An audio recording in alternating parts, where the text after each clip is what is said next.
मुफ्त का यश कहानी मुंशी प्रेमचंद। उन दिनों संयोग से हाकिम जिला एक रसिक सज्जन थे। इतिहास और पुराने सिक्कों की खोज में उन्होंने अच्छी ख्याति प्राप्त कर ली थी। ईश्वर जाने दफ्तर के सूखे कामों से उन्हें ऐतिहासिक छानबीन के लिए कैसे समय मिल जाता था। वहां तो जब किसी अफसर से पूछिए तो वह यही कहता है, मारे काम के मरा जाता हूँ, सिर उठाने की फुर्सत नहीं मिलती। शायद शिकार और सैर भी उनके काम में शामिल है।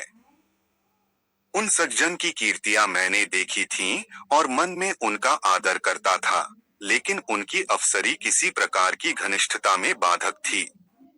मुझे संकोच था कि अगर मेरी ओर से पहल हुई तो लोग यही कहेंगे कि इसमें मेरा कोई स्वार्थ है, और मैं किसी दशा में भी यह इल्जाम अपने सिर नहीं लेना चाहता।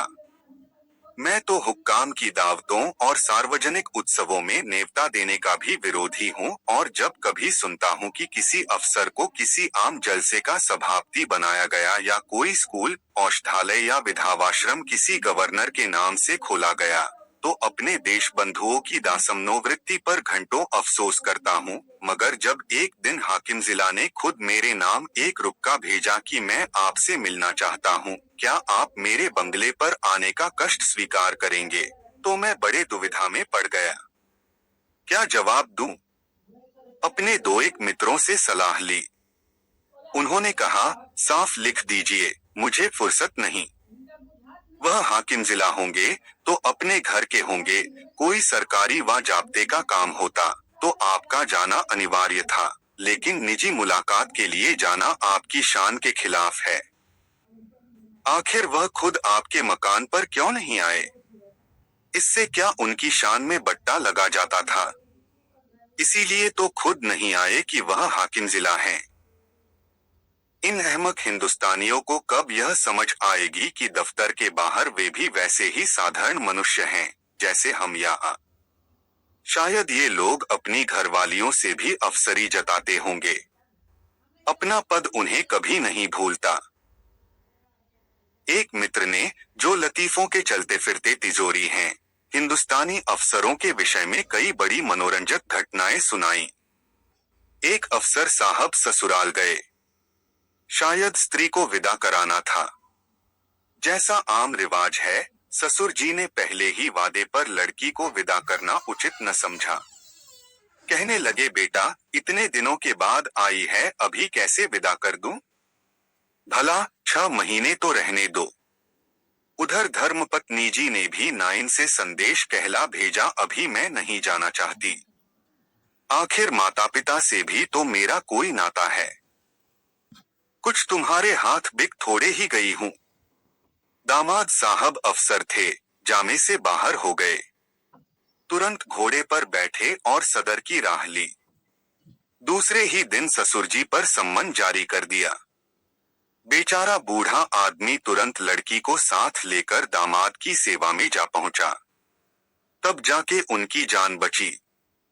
ये लोग ऐसे मिथ्याभिमानी होते हैं, और फिर तुम्हें हाकिम जिला से लेना ही क्या है? अगर तुम कोई विद्रोहात्मक गल्प व लेख लिखोगे तो फौरन गिरफ्तार कर लिए जाओगे। हाकिम जिला जरा भी मुरवत न करेंगे। कह देंगे, यह गवर्नमेंट का हुक्म है, मैं क्या करूं?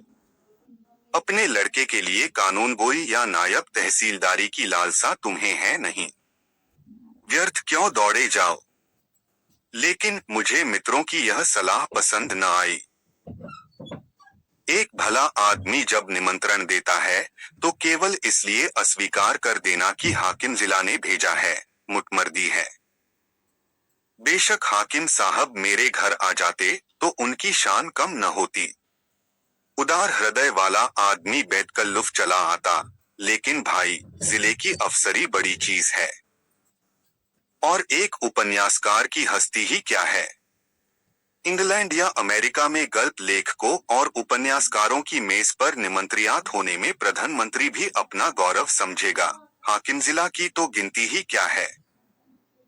लेकिन यह भारतवर्ष है, जहां हर एक रईस के दरबार में कवि सम्राटों का जत्था रईस के कीर्तिमान के लिए जमा रहता था, और आज भी ताजपोशी में हमारे लेखक वृंद बिना बुलाए राजाओं की खिदमत में हाजिर होते हैं। कसीदे पेश करते हैं और इनाम के लिए हाथ पसारते हैं। तुम ऐसे कहाँ के बड़े वह हो कि हाकिम जिला तुम्हारे घर चला आए? जब तुम में इतनी अकड़ और तुनुक मिजाजी है, तो वह तो जिले का बादशाह है। अगर उसे कुछ अभिमान भी हो तो उचित है। इसे उसकी कमजोरी कहो, बेहूदगी कहो, मूर्खता कहो, उजड़ता कहो, फिर भी उचित है। देवता होना गर्व की बात है, लेकिन मनुष्य होना भी अपराध नहीं। और मैं तो कहता हूँ ईश्वर को धन्यवाद दो कि हाकिम जिला तुम्हारे घर नहीं आए, वरना तुम्हारी कितनी भद होती। उनके आदर सत्कार का सामान तुम्हारे पास कहाँ था? गद की एक कुर्सी भी नहीं है। उन्हें क्या 3 टांगों वाले सिंहासन पर बैठाते या मटमैले जाजिम पर? 3 पैसे की 24 बीड़ियां पीकर दिल खुश कर लेते हो। है सामर्थ्य रुपए के 2 सिगार खरीदने की? तुम तो इतना भी नहीं जानते कि वह सिगार मिलता कहाँ है, उसका नाम क्या है। अपना भाग्य सराहो कि अफसर साहब तुम्हारे घर नहीं आए और तुम्हें बुला लिया। 4-5 रुपए बिगड़ भी जाते और लज्जती भी होना पड़ता। और कहीं तुम्हारे परम दुर्भाग्य और पापों के दंडस्वरूप उनकी धर्मपत्नी भी उनके साथ होती, तब तो तुम्हें धारती में समा जाने के सिवा और कोई ठिकाना न था। तुम या तुम्हारी धर्मपत्नी उस महिला का सत्कार कर सकती थी। तुम्हारी तो घिघी बंध जाती साहब, बदहवास हो जाते। वह तुम्हारे दीवान खाने तक ही न रहती जिसे तुमने गरीबामऊ ढंग से सजा रखा है। वहां तुम्हारी गरीबी अवश्य है, पर फूहड़पन नहीं। अंदर तो पग पग पर फूहड़पन के दृश्य नजर आते। तुम अपने में फटे पुराने पहनकर और अपनी विपन्नता में मगन रहकर जिंदगी बसर कर सकते हो, लेकिन कोई भी आत्माभिमानी आदमी यह पसंद नहीं कर सकता कि उसकी दुर्वस्था दूसरों के लिए विनोद की वस्तु बने। इन लेडी साहिबा के सामने तो तुम्हारी जबान बंद हो जाती। चुनाचे मैंने हाकिम जिला का निमंत्रण स्वीकार कर लिया, और यद्यपि उनके स्वभाव में कुछ अनावश्यक अफसरी की शान थी, लेकिन उनके स्नेह और उदारता ने उसे यथासाध्य प्रकट न होने दिया। कम से कम उन्होंने मुझे शिकायत का कोई मौका न दिया। अफसराना प्रकृति को तब्दील करना उनकी शक्ति के बाहर था। मुझे इस प्रसंग को कोई महत्व देने की कोई बात भी न थी, महत्व न दिया। उन्होंने मुझे बुलाया, मैं चला गया। कुछ गपशप किया और लौट आया। किसी से इसका जिक्र करने की जरूरत ही क्या? मानो भाजी खरीदने बाजार गया था। लेकिन टोहियों ने जाने कैसे टोह लगा लिया। विशेष समुदायों में यह चर्चा होने लगी कि हाकिम जिला से मेरी बड़ी गहरी मैत्री है और वह मेरा बड़ा सम्मान करते हैं। अतिशयोक्ति ने मेरा सम्मान और भी बढ़ा दिया। यहाँ तक मशहूर हुआ कि वह मुझसे सलाह लिए बगैर कोई फैसला या रिपोर्ट नहीं लिखते। कोई भी समझदार आदमी इस ख्याति से लाभ उठा सकता था। स्वार्थ में आदमी बावला हो जाता है, तिनके का सहारा ढूंढता फिरता है। ऐसों को विश्वास दिलाना कुछ मुश्किल न था कि मेरे द्वारा उनका काम निकल सकता है, लेकिन मैं ऐसी बातों से घृणा करता हूँ। सैकड़ों व्यक्ति अपनी कथाएं लेकर मेरे पास आए। किसी के साथ पुलिस ने बेजा ज्यादती की थी। कोई इनकम टैक्स वालों की सख्तियों से दुखी था। किसी की यह शिकायत थी कि दफ्तर में उसकी हकतलफी हो रही है और उसके पीछे के आदमियों को दनादन तरक्कियां मिल रही हैं। उसका नंबर आता है तो कोई परवाह नहीं करता। इस तरह का कोई न कोई प्रसंग नित्य ही मेरे पास आने लगा, लेकिन मेरे पास उन सब के लिए एक ही जवाब था, मुझसे कोई मतलब नहीं। एक दिन मैं अपने कमरे में बैठा था कि मेरे बचपन के एक सहपाठी मित्र आ टपके। हम दोनों एक ही मकतब में पढ़ने जाया करते थे। कोई 45 साल की पुरानी बात है।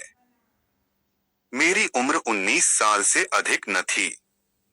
वह भी लगभग इसी उम्र के रहे होंगे, लेकिन मुझसे कहीं बलवान और हष्ट पुष्ट। मैं जहीन था, वह निरे कौदन। मौलवी साहब उनसे हार गए थे और उन्हें सबक पढ़ाने का भार मुझ पर डाल दिया था। अपने से दुगुने व्यक्ति को पढ़ाना मैं अपने लिए गौरव की बात समझता था और खूब मन लगाकर पढ़ाता। फल यह हुआ कि मौलवी साहब की छड़ी जहां असफल रही, वहां मेरा प्रेम सफल हो गया।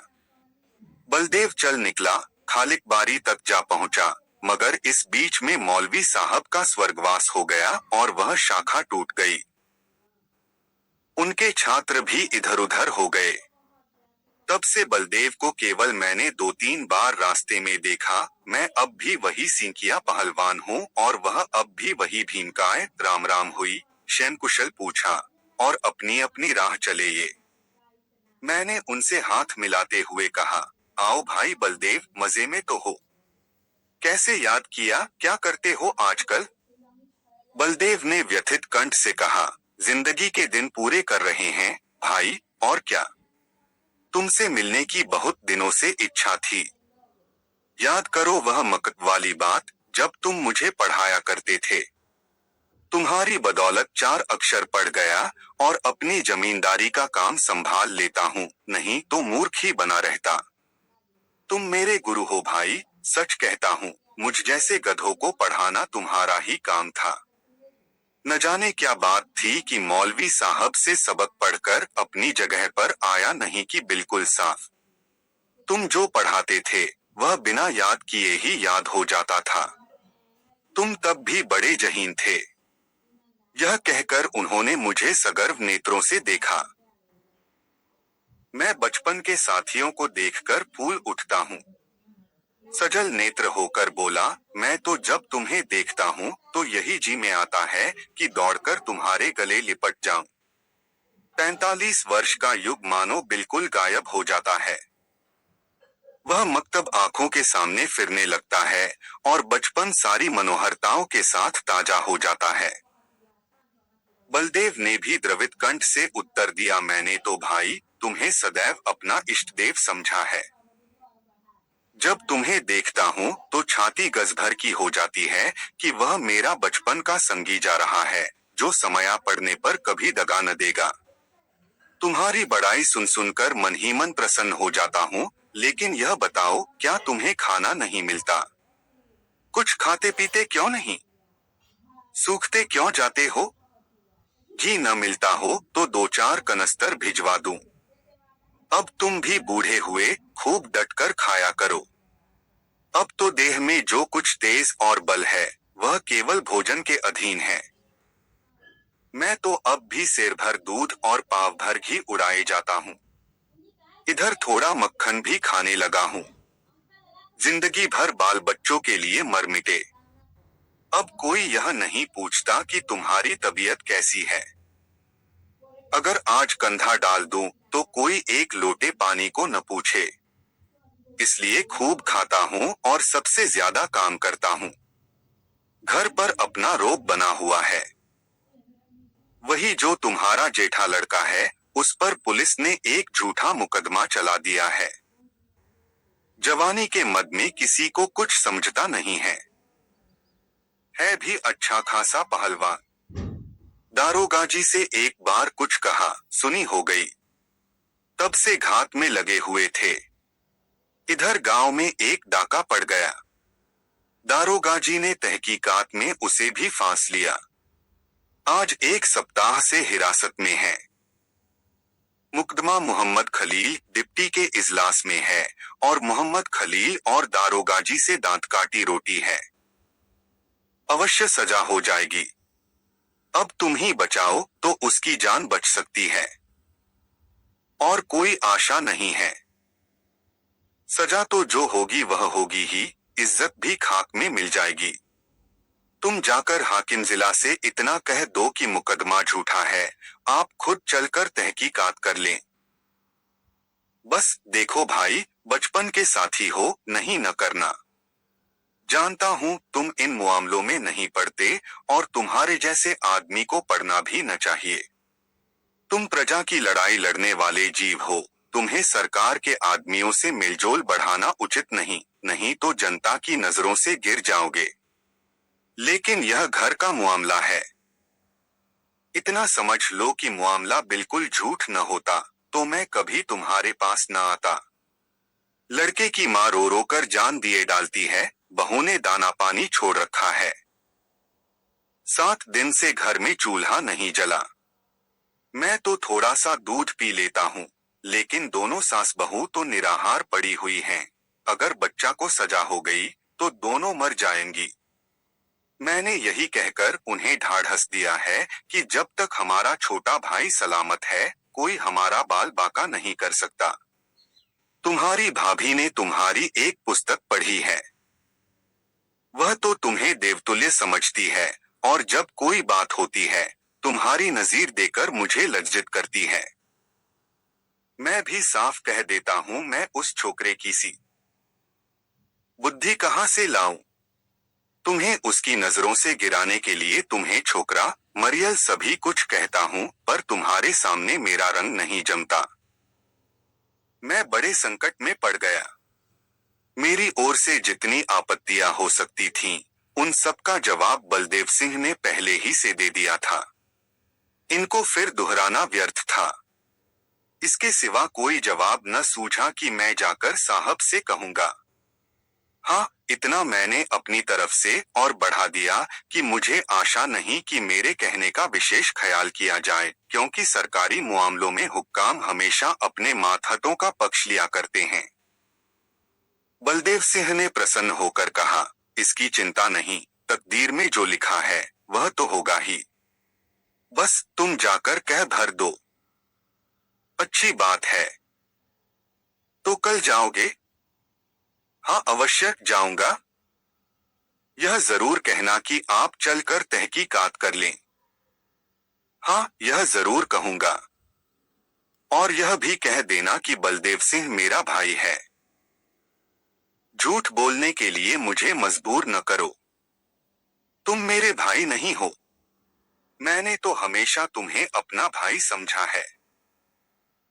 अच्छा, यह भी कह दूंगा। बलदेव सिंह को विदा करके मैंने अपना खेल समाप्त किया और आराम से भोजन करके लेटा। मैंने उससे गला छुड़ाने के लिए झूठा वादा कर दिया। मेरा इरादा हाकिम जिला से कुछ कहने का नहीं था। मैंने पेशबंदी के तौर पर पहले ही जता दिया था कि हुक्काम आम तौर पर पुलिस के मामलों में दखल नहीं देते, इसलिए सजा हो भी गई तो मुझे यह कहने की काफी गुंजाइश थी कि साहब ने मेरी बात स्वीकार नहीं की। कई दिन गुजर गए थे। मैं इस वाकये को बिल्कुल भूल गया था। सहसा एक दिन बलदेव सिंह अपने पहलवान बेटे के साथ मेरे कमरे में दाखिल हुए। बेटे ने मेरे चरणों पर सिर रख दिया और अदब से एक किनारे खड़ा हो गया। बलदेव सिंह बोले, बिल्कुल बरी हो गया भैया। साहब ने दारोगा को बुलाकर खूब डांटा कि तुम भले आदमियों को सताते और बदनाम करते हो। अगर फिर ऐसा झूठा मुकदमा लाए तो बर्खास्त कर दिए जाओगे। दारोगा जी बहुत झेंपे। मैंने उन्हें झुककर सलाम किया। बचा पर घड़ों पानी पड़ गया।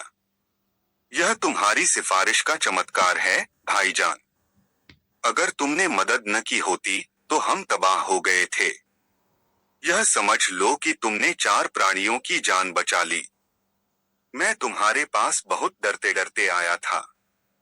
लोगों ने कहा था उनके पास नाहक जाते हो, वह बड़ा बेमुरौवत आदमी है, उसकी जात से किसी का उपकार नहीं हो सकता। आदमी वह है जो दूसरों का हित करे। वह क्या आदमी है जो किसी की कुछ सुने ही नहीं। लेकिन भाईजान, मैंने किसी की बात न मानी। मेरे दिल में मेरा राम बैठा कह रहा था, तुम चाहे कितने ही रूखे और बेलाग हो, लेकिन मुझ पर अवश्य दया करोगे। यह कहकर बलदेव सिंह ने अपने बेटे को इशारा किया। वह बाहर गया और एक बड़ा सा गट्ठर उठा लाया, जिसमें भांति भांति की देहाती सौगातें बंधी हुई थीं। हालांकि मैं बराबर कहे जाता था, तुम ये चीजें नाहक लाए। इनकी क्या जरूरत थी? कितने गवार हो, आखिर तो ठहरे देहाती। मैंने कुछ नहीं कहा। मैं तो साहब के पास गया भी नहीं, लेकिन कौन सुनता है। खोया, दही, मटर की फलियां, अमावट, ताजा गुड़ और जाने क्या क्या आ गया। मैंने कहने को तो एक तरह से कह दिया, मैं साहब के पास गया ही नहीं। जो कुछ हुआ खुद हुआ, मेरा कोई एहसान नहीं है। लेकिन उसका मतलब यह निकाला गया कि मैं केवल नम्रता से और सौगातों को लौटा देने का कोई बहाना ढूंढने के लिए ऐसा कह रहा हूँ। मुझे इतनी हिम्मत न हुई कि मैं इस बात का विश्वास दिलाता। इसका जो अर्थ निकाला गया वही मैं चाहता था। मुफ्त का एहसान छोड़ने का जी न चाहता था। अंत में जब मैंने जोर देकर कहा कि किसी से इस बात का जिक्र न करना, नहीं तो मेरे पास फरियादों का मेला लग जाएगा, तो मानो मैंने स्वीकार कर लिया कि मैंने सिफारिश की और जोरों से की।